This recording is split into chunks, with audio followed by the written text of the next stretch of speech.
The morning mist hung low over the palace grounds as William stood at the window, his fingers tracing patterns on the cold glass. Kate watched him from across the room, her heart heavy with the weight of what they both knew was coming.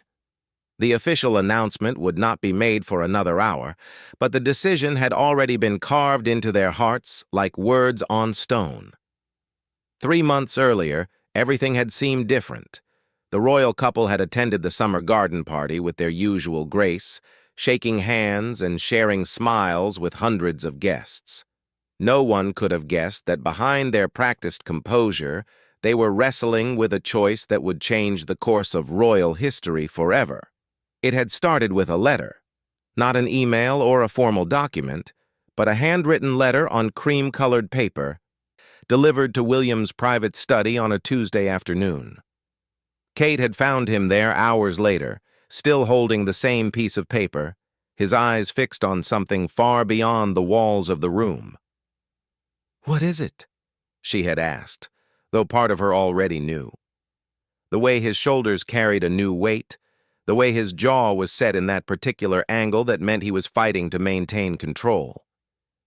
He had looked up at her then, and in his eyes she saw the storm that was brewing. "It's from grandmother," he said simply. Those 3 words carried more meaning than any lengthy explanation could have provided. The Queen had always been more than just a monarch to William. She was the steady hand that had guided him through the loss of his mother, the wise voice that had taught him what it meant to carry the weight of a crown that was not yet his. And now, in her careful handwriting, she had laid out a path that no one had expected. Kate moved to stand beside him, her hand finding his shoulder. Together, they read the words that would set everything in motion. The Queen was not asking for a decision immediately. She was, in her characteristic way, simply presenting facts. The monarchy was at a crossroads. Public sentiment was shifting. The world was changing faster than the ancient institution could adapt. And sometimes, she wrote, the greatest act of service was knowing when to step aside. Over the following weeks, William and Kate had countless conversations. They walked through the private gardens where no one could overhear, their voices low and urgent. They sat up late into the night, weighing duty against desire, tradition against progress, the weight of history against the pull of a different future. Their children became the center of every discussion. George, with his serious eyes and quick smile, already showing signs of understanding that he was different from other children. Charlotte, fierce and independent, asking questions that were becoming harder to answer. And little Louis, still young enough to believe that the palace was just home, not a symbol of centuries of tradition. "What kind of life are we choosing for them?" Kate had asked one evening as they watched their children play in the nursery. The question hung between them like a bridge they were afraid to cross. William had always known his destiny. From the moment he understood what it meant to be second in line to the throne, his life had been mapped out in ceremonies and obligations. But watching his own children begin to understand their place in that same system, he felt something shift inside him. The meetings began quietly. Trusted advisors were brought in under strict confidence. Legal experts pored over constitutional documents. Historians were consulted about precedent. All of it happening in secret, while the royal couple continued their public duties with smiles that never quite reached their eyes. Kate threw herself into her charitable work with renewed vigor. If this was to be their last chapter in this particular story, she wanted to make every moment count. She visited hospitals and schools, held the hands of sick children, listened to the stories of struggling families. And in each face she met, she saw a reminder of why the decision they were contemplating mattered. William, meanwhile, found himself looking at everything with new eyes. The ancient ceremonies that had once filled him with pride now seemed to highlight the growing disconnect between the monarchy and the people it served. He attended state dinners, where millions of pounds were spent on gold plates and vintage wine, while knowing that families across the country were choosing between heating and eating. The turning point came on a rain-soaked Thursday in October. William had been visiting a community center in North London, one of those forgotten corners of the city where hope was a luxury few could afford. He was supposed to spend exactly 45 minutes there, a carefully choreographed visit with selected families and photo opportunities. But something about the place made him stay.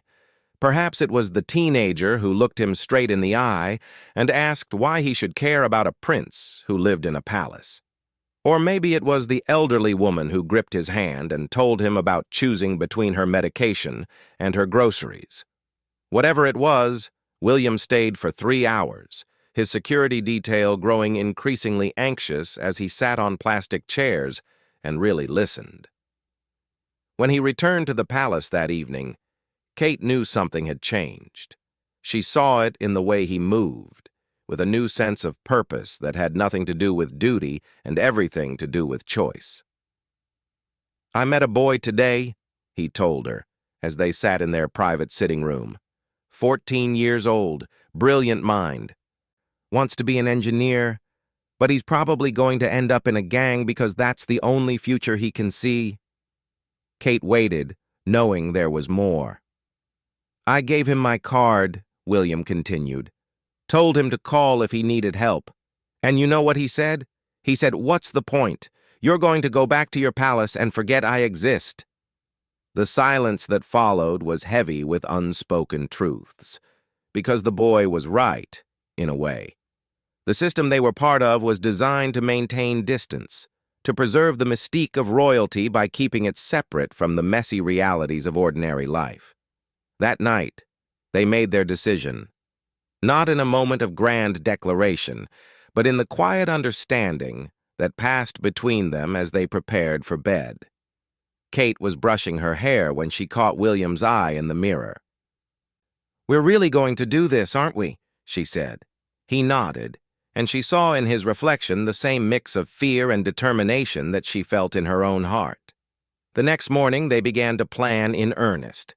This would not be a sudden break, no dramatic abdication that would send shockwaves through the Commonwealth. Instead, it would be what they came to call the quiet goodbye, a gradual transition that would prepare both the institution and the public for a new kind of monarchy. They met with Charles first. The conversation lasted 4 hours, ranging from raised voices to tears to, eventually, understanding. Charles had spent his entire life waiting for his moment, and now his son was suggesting that perhaps the moment itself needed to be reimagined. "You're not just giving up a title," Charles had said, his voice heavy with the weight of history. "You're changing the course of a 1,000-year-old institution." "Yes," William had replied simply. "That's exactly what we're doing." The Queen was harder to face. When they sat before her in her private study, Kate felt like a schoolgirl called before the headmistress. But the woman who looked back at them was not just a monarch, but a great-grandmother who had seen too much change to be shocked by anything anymore. "I had wondered," she said quietly after they had explained their plan, "whether this day would come. Your generation sees the world differently than mine. Perhaps that's as it should be." She did not give her blessing that day, but she did not withhold it either. Instead, she asked them to take 6 months. 6 months to be certain, 6 months to prepare. 6 months to find a way to make their quiet goodbye a bridge to something new rather than an ending. Those 6 months transformed William and Kate in ways they had not expected. Freed from the immediate pressure of the decision, they threw themselves into understanding what a different kind of royal life might look like. They studied other European monarchies that had evolved with the times.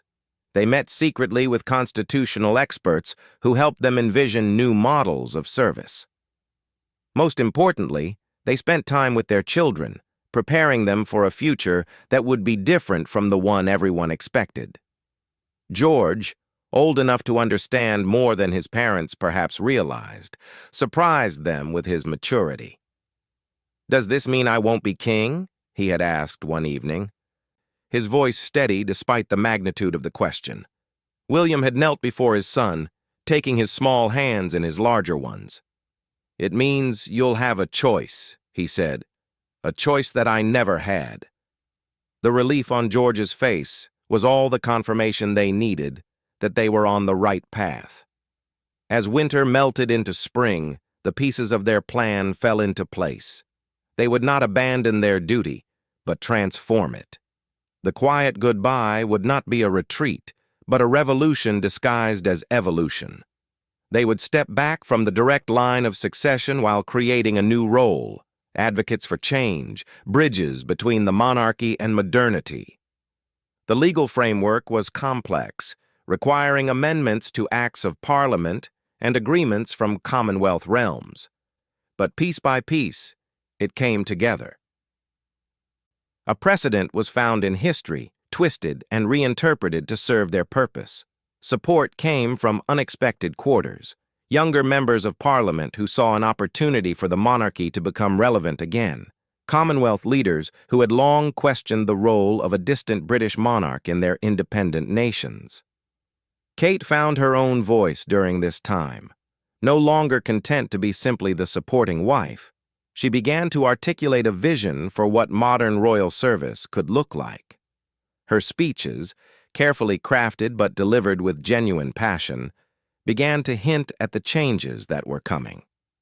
"Service to the crown," she said at a charity gala, her eyes finding William's across the room, "has always meant putting duty before self. But what if true service means having the courage to ask whether the old ways of serving still serve the people who matter most?" The press began to notice. Speculation ran wild. Some sensed a rift in the royal family. Others wondered if health concerns were being hidden. A few prescient journalists began to piece together the truth, but their editors dismissed their theories as too outlandish to print. Meanwhile, the quiet goodbye continued. William and Kate began to transfer their patronages to other members of the royal family. They started to speak more openly about mental health, about the pressures of public life, about the importance of finding one's own path. Each speech, each appearance, was laying the groundwork for the announcement that would come.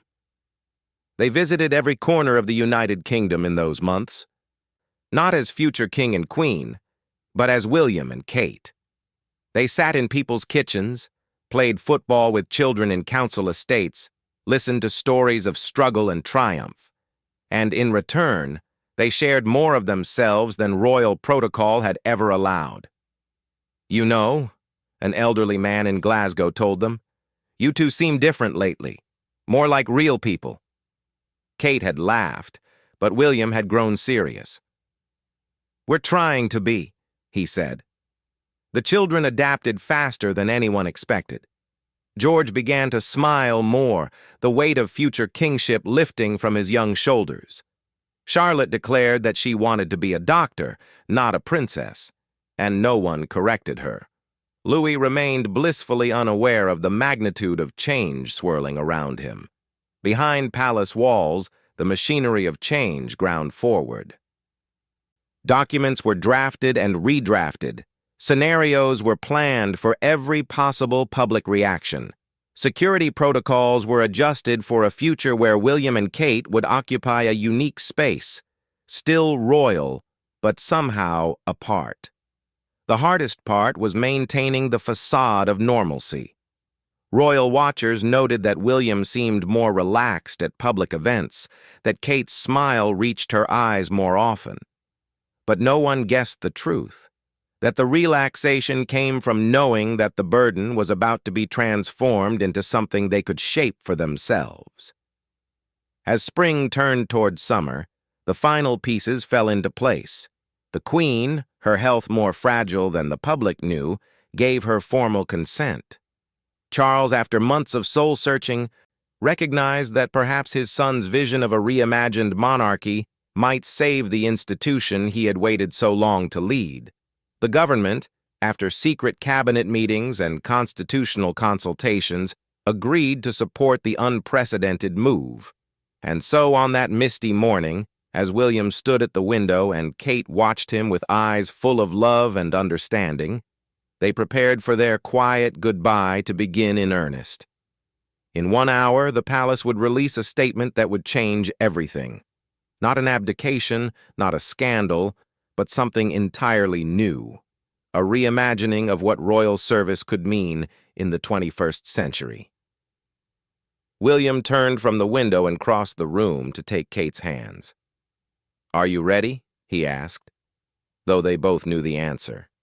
She squeezed his fingers, feeling the wedding ring that symbolized not just their marriage, but their partnership in this extraordinary decision. "We've been ready for months," she said. Together, they walked toward the door that would lead them to the press conference, to the cameras, to the world that was about to learn that sometimes the greatest act of duty is knowing when to write a new chapter. Their quiet goodbye was about to become a hello to something unprecedented, something that would challenge every assumption about what it meant to be royal in the modern age. As they paused at the threshold, William looked at Kate one more time. In her eyes, he saw the same girl who had caught his heart at university, the same woman who had stood by him through every challenge, the same partner who was about to help him reshape history. "Together?" he asked. "Always," she replied. And with that simple exchange, they stepped through the door, ready to show the world that sometimes a quiet goodbye could be the loudest statement of all. The morning mist was beginning to lift from the palace grounds, and somewhere in the distance, the sun was preparing to shine on a new chapter in the long story of the British monarchy. Their footsteps echoed in the corridor as they walked toward their destiny. Two people who had chosen love over tradition, service over ceremony, and authenticity over the gilded cage of expectation. The quiet goodbye had begun, and nothing would ever be the same again. The press conference room had been transformed. Gone were the usual rows of seats facing a distant podium. Instead, chairs were arranged in a semicircle, creating an intimate space that felt more like a family gathering than a royal announcement. Kate had insisted on this change, one of many small revolutions that marked their new approach. Journalists filed in, their usual cynicism mixed with curiosity. The palace had been unusually cryptic about the nature of this announcement. Some suspected a new royal baby. Others wondered if it concerned the Queen's health. None imagined the truth that was about to unfold. William and Kate entered together, hands clasped, wearing simple clothing that would have been unremarkable on any other couple but spoke volumes coming from them. No military uniforms, no tiaras or formal dress, just William in a plain blue suit and Kate in a simple green dress that she had bought herself from a high-street store. The room fell silent as they took their seats. Not behind a podium, but in two chairs facing the assembled press, close enough that everyone could see the emotions playing across their faces. William cleared his throat and Kate gave him an encouraging nod. "Thank you all for coming," William began, his voice steady but carrying an undertone of emotion that veteran royal correspondents had never heard before. "What we have to share today is not just an announcement. It's an invitation to be part of a conversation about the future." He paused, looking around the room, making eye contact with journalists who had covered his family for decades. "Kate and I have spent the last year asking ourselves fundamental questions about service, duty, and what it means to be royal in a world that has changed beyond recognition from the one my grandmother inherited." A murmur ran through the room. This was not the language of typical royal announcements, measured and distant. This was personal, immediate, real. Kate took over, her voice clear and confident. "We've visited communities across the country, met thousands of people, listened to their stories, and what we've learned has convinced us that the time has come for a different kind of royal service." She explained their vision with a passion that made hardened journalists lean forward in their seats. Not abdication, but transformation. Not retreat, but engagement on terms that would bring the monarchy into genuine dialogue with modern Britain. "We are formally withdrawing from the direct line of succession," William announced, the words landing like stones in still water. The ripple effect was immediate. Gasps, frantic typing, phones vibrating with urgent messages from editors. But he continued, raising his hand for quiet. "This is not about rejection of duty. It's about recognizing that duty itself must evolve. Kate and I will continue to serve, but in a new capacity. We're establishing a foundation that will work directly with communities, without the barriers of traditional protocol. We'll live more normal lives, raise our children with the freedom to choose their own paths, and prove that service to country doesn't require a crown." Questions exploded from every corner of the room. How would this affect the succession? What did the Queen think? What about their children's titles? Was this even constitutional? William and Kate answered each question with remarkable candor. Yes, it had required extensive legal consultation. Yes, the Queen had given her blessing. George would retain his princely title, but would be free from the expectation of kingship. The throne would pass to Harry and his children, bringing that branch of the family back into the fold in an unexpected twist. "But why?" asked a veteran correspondent, her voice cutting through the chaos. "Why give up what most would see as the ultimate privilege?" Kate leaned forward, and in that moment, every camera in the room focused on her face. "Because privilege without purpose is hollow. Because we've seen too many children who will never have the chances our children take for granted. Because we believe the monarchy's future lies not in maintaining distance from the people, but in eliminating it." The press conference lasted 2 hours. By the end, even the most cynical journalists found themselves moved by the couple's sincerity. This was not a carefully rehearsed performance, but a genuine conversation about values, change, and the courage to choose an uncertain path over a predetermined one. When they finally stood to leave, William turned back to the room. "We know this will be shocking to many. We know there will be criticism, perhaps anger. But we also know that sometimes the greatest service to an institution is to help it evolve. The quiet goodbye begins today, but it's really a new beginning." As they walked out together, the room erupted. Phones rang, keyboards clattered, and the news began to spread across the world like wildfire. But in the corridor outside, William and Kate paused, leaning against each other for support. "We did it," Kate whispered. "We did," William agreed. And for the first time in months, perhaps years, he felt the weight on his shoulders transform from burden to purpose. The public reaction was everything they had anticipated and more. Social media exploded with hashtags: quiet, goodbye, royal revolution, William and Kate choose. Opinion was dramatically divided. Traditionalists raged about the destruction of sacred institutions. Progressives hailed it as the modernization the monarchy desperately needed. Most people fell somewhere in between, fascinated by the human drama unfolding before their eyes. Television networks cleared their schedules for special programming. Royal experts who had built careers on understanding protocol found themselves adrift in uncharted waters. Republicans saw opportunity. Monarchists saw betrayal. But ordinary people, the ones William and Kate had spent months listening to, largely saw something else, a couple choosing authenticity over artifice. The palace machinery, so carefully prepared for this moment, swung into action. Statements were released clarifying constitutional positions. Harry, reached at his home in California, expressed support for his brother's decision while acknowledging the unexpected responsibility that would eventually fall to his own children. The Prime Minister, after careful consultation with opposition leaders, announced that Parliament would support the necessary legislative changes. But it was the Queen's statement that carried the most weight.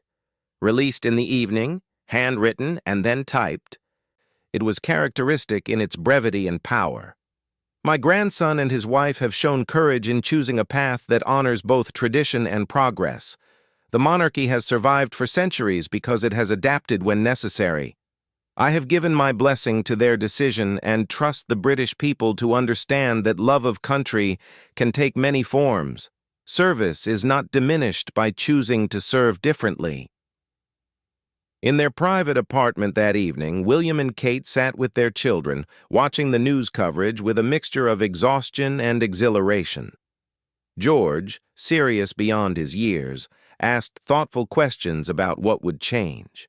Charlotte wanted to know if she could still wear her favorite tiara for dress-up. Louis fell asleep in Kate's lap, blissfully unaware of the historical significance of the day. "Are you happy?" George asked his father, studying William's face with those intense eyes that reminded everyone of Diana. William considered the question carefully. "I'm hopeful," he said finally. "For the first time in my life, I'm hopeful about a future I'm choosing rather than one chosen for me." The days that followed were a whirlwind. The couple's phones rang constantly, friends, family, foreign royals all wanting to understand, to offer support, or express concern. They had anticipated criticism, but the virulence from some quarters was still shocking. Death threats required increased security. Tabloids ran cruel headlines. Conservative MPs called for investigations, but for every voice raised in anger, others spoke in support. Young people especially embraced the decision, seeing in William and Kate's choice a validation of their own struggles to balance expectation with authenticity. Letters poured in from parents thanking them for showing their children that it was acceptable to choose a different path. The first test came sooner than expected. A state dinner was scheduled for the following week, hosting the President of France. Protocol dictated that William and Kate should attend in their full royal capacity. Instead, they proposed something different. They would attend not as the Duke and Duchess, but as founders of their new foundation, using the platform to highlight collaborative social projects between Britain and France. The palace old guard was horrified. This was not how things were done. State dinners were about pageantry, not policy, but the Queen, in what many saw as a clear signal of support, approved the plan. The dinner itself became a symbol of the changing times. William and Kate sat not at the head table, but among the invited guests, including teachers, healthcare workers, and community organizers from both countries. They facilitated conversations about real challenges and practical solutions.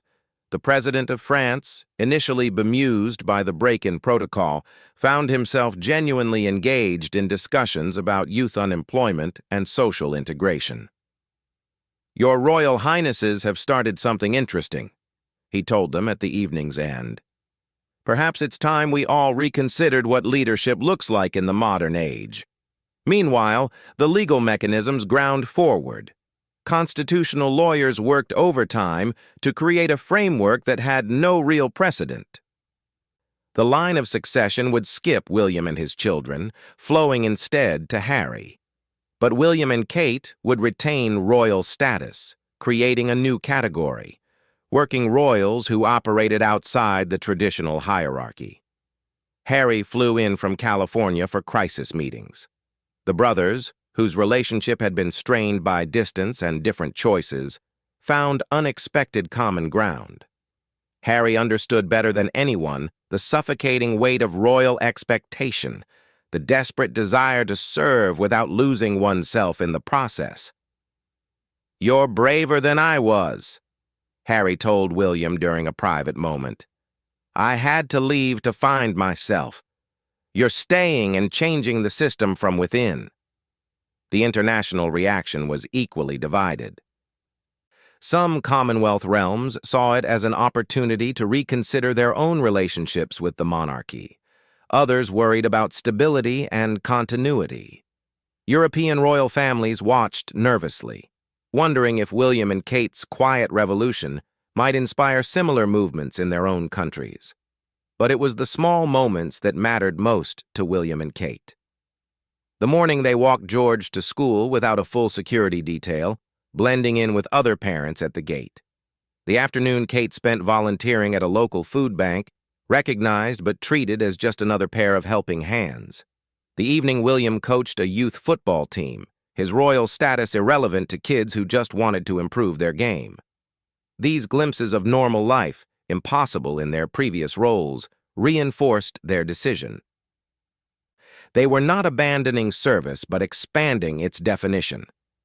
Their foundation, still taking shape, would focus on mental health, early childhood development, and environmental conservation, causes they had always championed, but could now pursue without the constraints of royal neutrality. The first major event under their new status was carefully chosen. Instead of a glittering gala, they organized a community festival in one of London's most deprived areas. No red carpets, no formal receiving lines. Just William and Kate, sleeves rolled up, serving food, playing with children, and listening to residents' concerns. The media, initially unsure how to cover royals who refused to act royal, gradually adjusted. Photo opportunities became less about glamorous appearances and more about genuine moments of connection. Stories focused less on what Kate wore and more on what she said and did. Not everything was smooth. Palace insiders leaked stories of internal conflict. Some charities worried about losing royal patronage. The tourism industry fretted about the impact on visitor numbers. But William and Kate pressed forward, convinced that short-term disruption was necessary for long-term relevance. 3 months after the announcement, they held their first major interview. Not in a palace stateroom, but in their modest new office, surrounded by the plans and papers of their foundation work. The interviewer, expecting defensiveness, found instead a couple energized by their choice. "Do you miss it?" she asked. "The certainty, the tradition, the clear path?" William considered the question. "I miss my grandmother's approval sometimes. She supports us. But I know this isn't what she envisioned for me. But do I miss the life itself? No. I wake up every morning knowing that my choices matter, that what we do today shapes tomorrow, not because of titles, but because of impact." Kate added, "Our children laugh more now. They play without looking over their shoulders. George is learning to cook because he wants to, not because a future king should know how to survive. Charlotte is taking coding classes because she's interested in technology. They're becoming themselves, not roles." The interview aired to record audiences. Public opinion, initially split, began to shift. Polls showed growing support, especially among younger demographics. More surprisingly, some of the strongest endorsement came from older citizens who admired the couple's willingness to sacrifice comfort for conviction. The quiet goodbye was becoming louder, not in drama, but in deed. Other young royals across Europe began to speak more openly about mental health, about the challenges of inherited roles, about the need for institutions to evolve.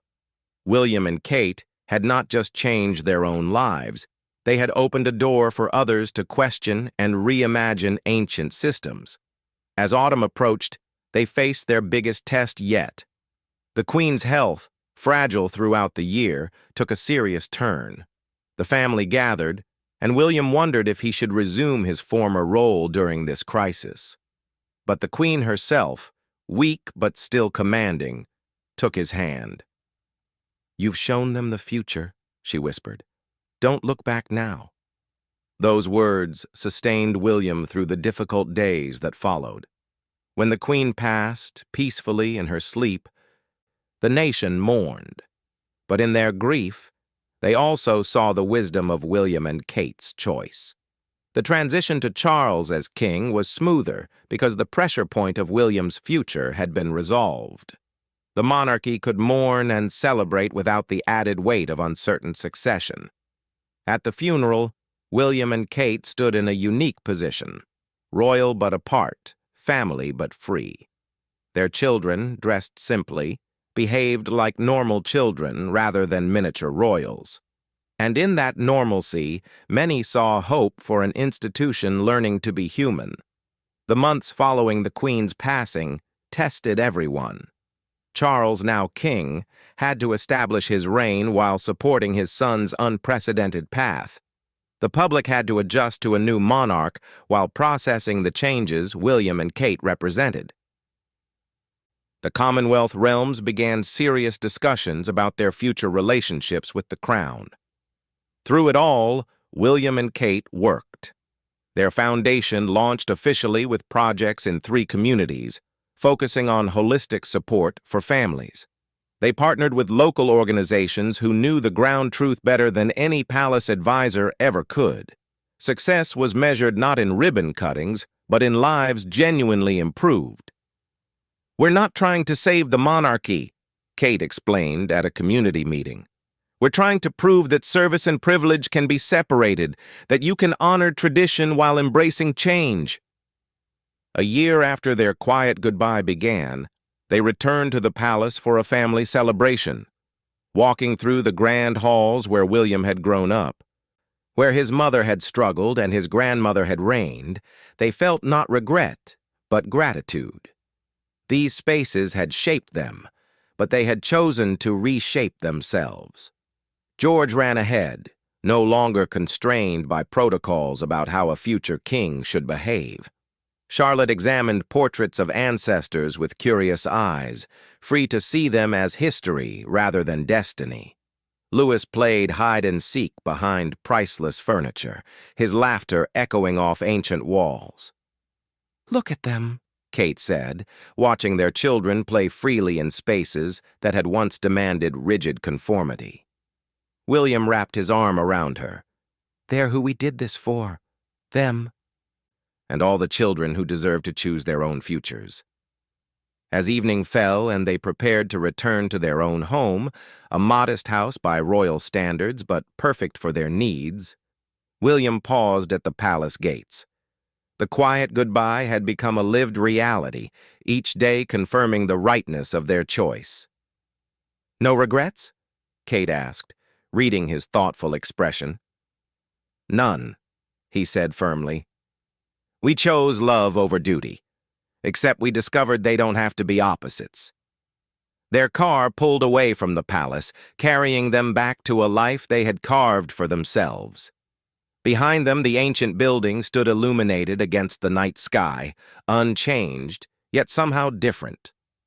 The quiet goodbye had not destroyed the monarchy, but had perhaps saved it by showing it could evolve, could become human, could choose love and service over rigid tradition.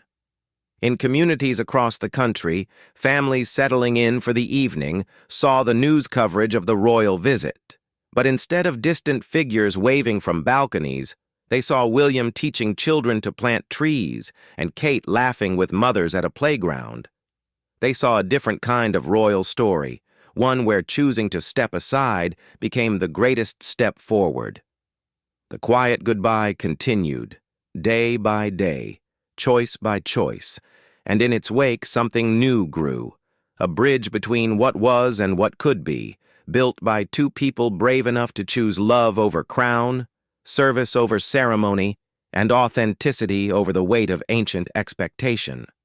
Their revolution was quiet, but its echoes would resonate through generations, proving that sometimes the most profound changes come not with fanfare, but with the simple courage to say goodbye to one life and hello to another. 5 years had passed since the quiet goodbye began, and the landscape of Britain had shifted in ways both subtle and profound. William stood in the community center that had once been a symbol of neglect, now transformed into a thriving hub of activity. Children ran through halls that echoed with laughter instead of emptiness. The teenager who had challenged him about living in a palace was now a university engineering student, his education supported by the foundation William and Kate had built from the ashes of their royal future. Kate was across the city, sitting in a circle of young mothers at a mental health support group. No cameras, no formal protocols, just honest conversation about the struggles of parenthood. One of the mothers had asked her, "Do you ever regret giving it all up?" Kate had smiled, that genuine smile that had become her trademark, and replied, "I didn't give anything up. I gained everything that matters." The Britain they moved through now was different from the one they had known as senior royals. The monarchy still existed, with Charles wearing the crown with a dignity that surprised his critics. Harry had accepted his new position as heir with characteristic determination, bringing his own modern sensibility to ancient traditions. But the institution itself had been fundamentally altered by William and Kate's choice.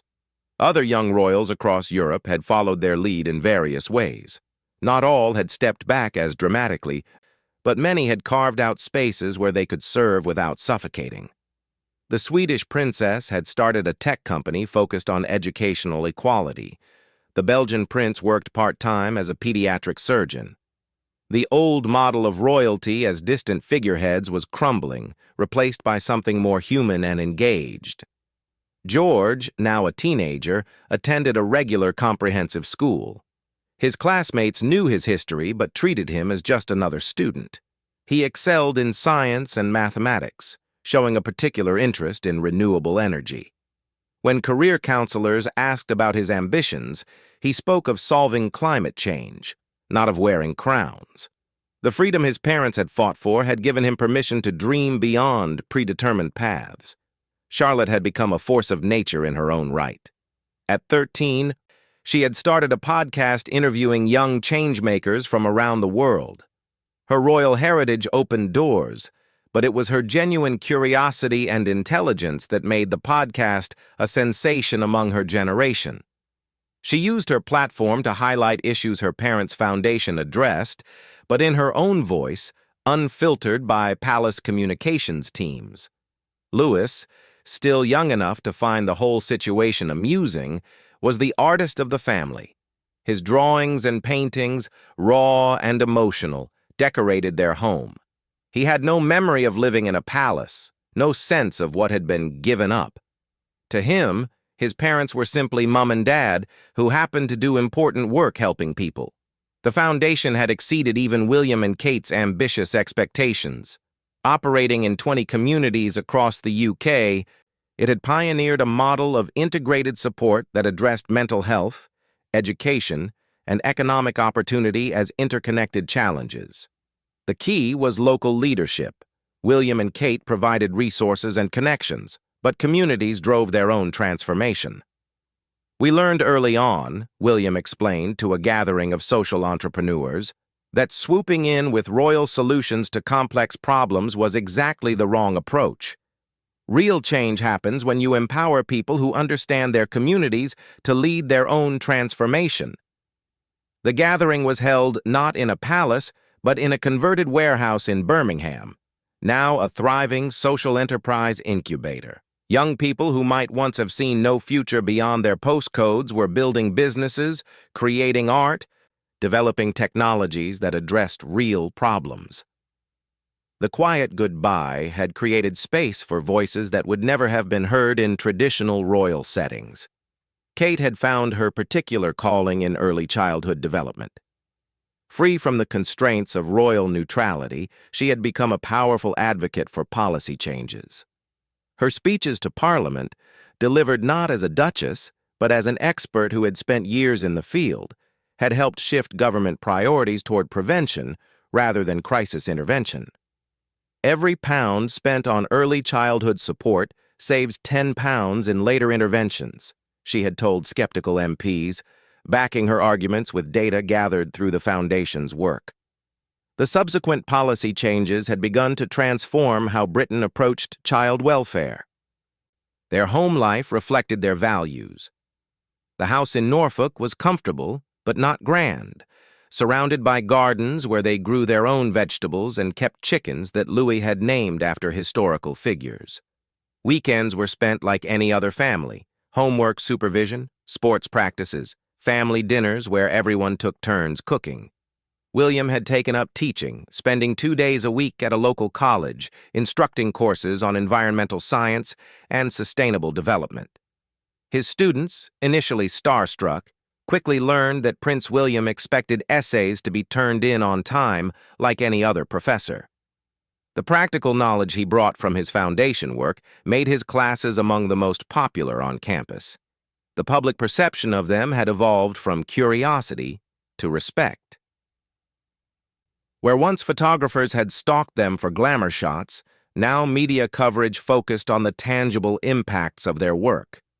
Tourism to royal sites had initially dipped, but then recovered as a new type of visitor came to see not just palaces, but the communities being transformed by royal initiative.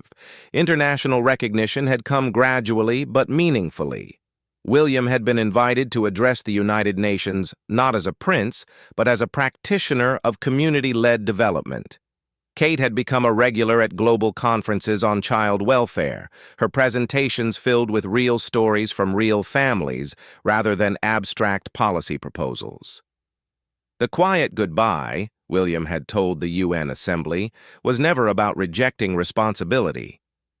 It was about recognizing that true leadership in the 21st century requires proximity to problems, not distance from them. You cannot serve people you do not truly know. Their relationship with the rest of the royal family had found its own rhythm. Sunday dinners at Windsor became regular events where titles were left at the door. Charles, now comfortable in his role as king, often sought their advice on connecting with younger generations. The conversations around those dinner tables would have shocked royal watchers. Honest, sometimes heated, always focused on how the monarchy could remain relevant without losing its essential character.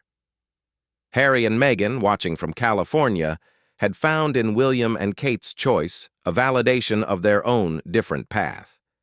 The brothers' relationship, once strained by divergent choices, had strengthened through mutual respect for courage in choosing authenticity. Their children played together during visits, cousins unburdened by the rivalries that had plagued previous generations. The model William and Kate pioneered began to influence other institutions. Corporate leaders studied their foundation's approach to stakeholder engagement. Universities analyzed their methods of community partnership. Even government departments, traditionally resistant to change, began adopting principles of proximity and participation they had demonstrated. Not everything was perfect. Critics still emerged, particularly during difficult economic times when any royal expenditure faced scrutiny. There were security scares that reminded them of the vulnerabilities their choice had created. Some communities resisted their involvement, suspicious of royal motives despite the track record. But each challenge was met with the same approach: honest engagement, willingness to listen, and commitment to long-term presence rather than quick fixes. One autumn evening, at a celebration marking the Foundation's 5th anniversary, William and Kate stood before a gathering that included former prime ministers and formerly homeless teenagers, Nobel laureates and night shift workers, all united by participation in the quiet revolution they had started. 5 years ago, William began, his voice carrying the authority of experience rather than inheritance, Kate and I made a choice that many thought was abandoning duty. Tonight, looking at all of you and what we've built together, I can say definitively that we didn't abandon duty. We discovered what it really means. Kate took the microphone, her ease in public speaking a far cry from the nervous Duchess of years past. Every person in this room proves that service doesn't require a crown. It requires showing up, listening, and having the courage to change when change is needed. You've taught us more than we ever taught you. The applause that followed was not the polite clapping of royal occasions, but the genuine appreciation of people who had worked together toward common purpose. As William and Kate mingled with the crowd, there were no receiving lines, no protocols about who could approach whom, just conversations between people united by shared values and common work. Later that night, driving home through London's streets they now knew not as royal routes, but as neighborhoods where friends lived and worked, they reflected on the journey. The city looked different when you were part of it rather than passing through it in an official capacity. "Do you remember," Kate asked, "that morning 5 years ago when we made the announcement? How terrified we were?" William reached for her hand. Terrified, but certain. That's how all the best decisions feel. Their phone buzzed with a message from George, away on a school trip. He had sent a photo of himself and classmates cleaning a beach with a simple message. Following your example. Love you both. That, said Kate, tears in her eyes, is why we did it. The impact of their choice rippled outward in ways they couldn't have imagined. Universities created new programs in community development inspired by their model. Young people who might have dismissed the monarchy as irrelevant found inspiration in royals who had chosen purpose over position. The concept of quiet goodbye entered the lexicon as shorthand for transformative change that happened through steady work rather than dramatic gesture. International observers studied what became known as the Cambridge model, the paradox of gaining influence by giving up power. Several countries invited William and Kate to consult on institutional reform, recognizing that their experience transcending traditional roles while maintaining public service offered lessons beyond monarchy. Charlotte's podcast had evolved into a youth movement, with chapters in schools across the country where students identified and addressed local challenges.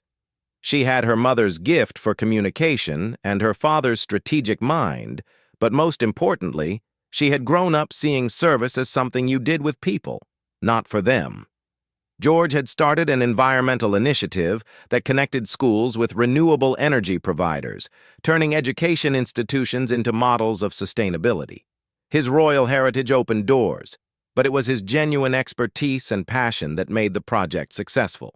Universities competed to recruit him, seeing not a former future king but a future leader in the fight against climate change. Lewis, in his own quiet way, had begun using art to tell stories of the communities his family worked with. His exhibitions, held in community centers rather than galleries, drew crowds who saw in his work an honest portrayal of modern Britain, its struggles and triumphs, its diversity and common humanity. The monarchy itself had adapted to the new reality. Charles's reign, influenced by William and Kate's example, emphasized connection over ceremony. State visits included community engagements. Garden parties welcomed teachers and nurses alongside dignitaries. The institution that had seemed frozen in time proved capable of evolution when given permission to change. Other institutions took notice. Parliament began holding sessions in communities rather than just Westminster. The Church of England expanded its definition of ministry. Even the military, where William had once served, began emphasizing community engagement as part of national service. On a particularly meaningful day, William returned to the community center where that teenage boy had challenged him about palace life.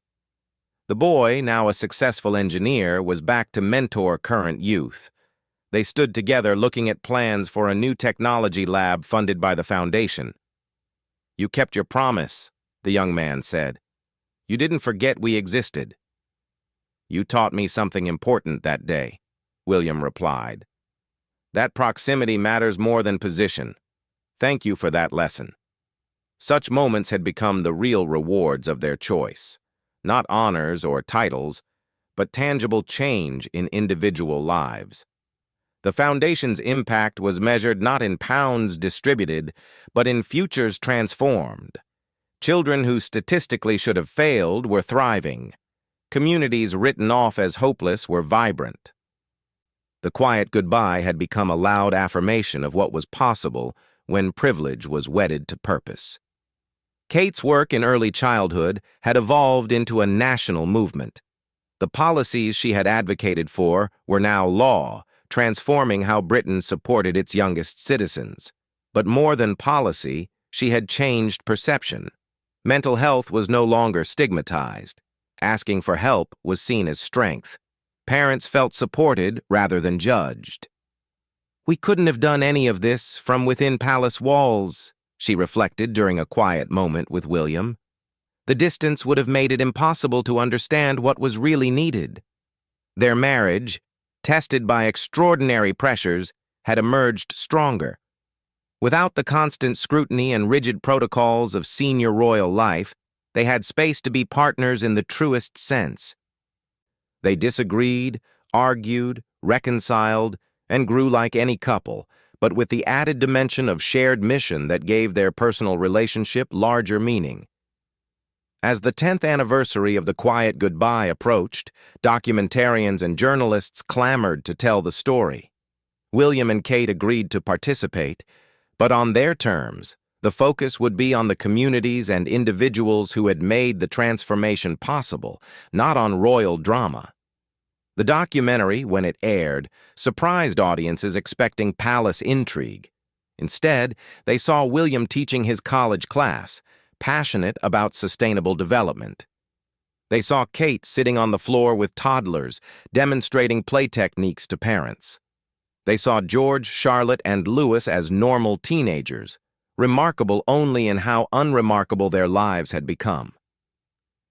The quiet goodbye, the narrator concluded, became the loud hello to a new model of public service. By stepping back from traditional roles, William and Kate stepped forward into the future, proving that sometimes the best way to honor an institution is to help it evolve. The anniversary celebration was held simultaneously in all 20 communities where the foundation operated. No central gala, no exclusive guest list, just thousands of people who had been part of the journey gathering to mark not an ending, but a continuing story. William and Kate moved between the celebrations, sometimes together, sometimes apart, always present. In each location they found former skeptics who had become believers, former critics who had become collaborators. The quiet goodbye had won converts not through argument, but through consistent, visible commitment to shared progress. As night fell on the anniversary day, the family gathered in their Norfolk home. George was discussing his university applications, focused on environmental engineering programs. Charlotte was editing her latest podcast, featuring young activists from around the world. Louis was painting, lost in creative flow. It was a scene that could have played out in any family home, which was exactly the point. 10 years, Kate said, looking around their kitchen table. It feels like yesterday and a lifetime ago. William raised his glass of wine, a simple supermarket bottle, not royal vintage. To the quiet goodbye that became the loud hello. They toasted, the sound of glass meeting glass, a small note in the symphony of change they had orchestrated. Outside, the Norfolk countryside stretched peaceful under stars that shone the same whether you lived in palace or cottage. But underneath that timeless sky, Britain had changed, the monarchy had evolved, and two people who had chosen love over tradition had proved that sometimes the greatest act of service was knowing when to serve differently. The quiet goodbye had never really been goodbye at all. It had been transformation, evolution, revolution, disguised as retreat. And as William and Kate prepared for bed in their ordinary home, after an extraordinary day marking an unprecedented decade, they knew the story was far from over. Their children would write new chapters, freed from the constraints of predetermined destiny. The communities they worked with would continue to grow and inspire others. The model they had created would be adapted, improved, and spread. The quiet goodbye had become a living legacy, proof that courage to change could transform not just individual lives, but ancient institutions. In the end, by choosing to step back, William and Kate had stepped into history in a way no traditional royal path could have allowed. They had shown that true nobility lay not in titles, but in service, not in distance, but in proximity, not in maintaining tradition, but in having the courage to create new ones. The quiet goodbye echoed on, its reverberations felt in every community touched by their work, every policy influenced by their advocacy, every young person inspired by their example. It had become more than their story. It had become Britain's story, a tale of transformation that proved sometimes the most powerful thing you can do is let go of power itself. As they fell asleep that night, William and Kate knew that tomorrow would bring new challenges, new opportunities to serve, new chances to prove that the quiet goodbye had been the loudest yes to a life of meaning and purpose. The future stretched before them, unscripted and full of possibility, exactly as they had chosen it to be. And somewhere in London, in palaces and in council flats, in corporate boardrooms and community centers, others were beginning their own quiet goodbyes to outdated ways of thinking, inspired by two people who had shown that transformation was possible, that service and authenticity could coexist, and that sometimes the greatest way to honor the past was to courageously create a different future. The quiet goodbye lived on, not as an ending, but as a beginning, not as retreat, but as advancement, not as abandonment, but as the deepest form of commitment to the principle that had always mattered most: service to others, offered with genuine heart and proximity to need. William and Kate had rewritten the rules of royalty, but more importantly, they had shown everyone that rules could be rewritten when love, courage, and purpose aligned. Their legacy would not be measured in ceremonies attended or ribbons cut, but in lives transformed, communities renewed, and institutions evolved. The quiet goodbye had become the loudest statement possible, that choosing humanity over hierarchy, connection over convention, and love over duty was not just possible, but necessary for any institution hoping to remain relevant in a rapidly changing world. And so the story continued, written not in palace proclamations, but in the daily acts of service performed by thousands inspired by their example. The quiet goodbye had given birth to a movement, a model, and most importantly, a new understanding of what it meant to live a life of purpose in the modern age. William and Kate had chosen love, and in doing so had shown a nation, a commonwealth, and a watching world that love, properly understood, was the highest form of service possible.